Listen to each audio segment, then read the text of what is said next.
Audi A3, all refreshed here at Los Angeles Auto Show, but while you might think the car itself is going to be fairly basic where it sits in their model line, these guys are turning that model on its head. Let me show you the technology inside. This is interesting. Now, 3G is fairly common in automobiles, but even today it's not typically embedded, and 4G almost unheard of until now. Here's Audi putting it into their A3. You'd expect me to say 8 there, wouldn't you? High-end car. They're introducing it here in a lower-end car, and that's kind of an interesting strategy. What you'll do is you'll pop a SIM in the dash like you do with any embedded connectivity system, and you might say, why do I need 4G in a car? Because 3G is not a big enough pipe to run what they're doing in the dash.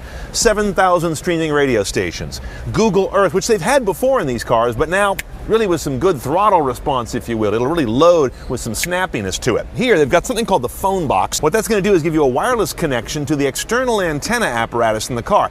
Here's another one. When this car hits production, it's going to offer an app that you can optionally install that's going to let you receive a photo via messaging to this whole connected ecosystem, which, if you want, you can tell the system to navigate to, as long as that photo has GPS coordinates baked into it, which, you know, most people share photos with that stuff already turned on.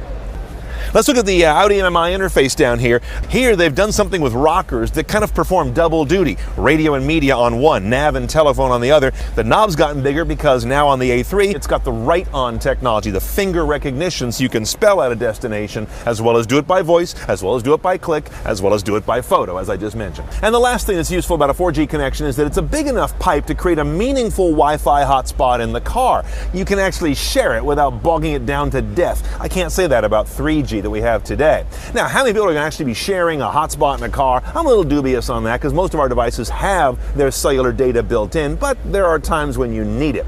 This is part of a 4G race, by the way, with Audi bringing this in at one of their lower-end cars, and with General Motors saying they're going to have 4G in most of their 2015s that arrive in late 2014. You can see automakers are doing two things at once, embedding and going to a fatter pipe. That's a good trend overall.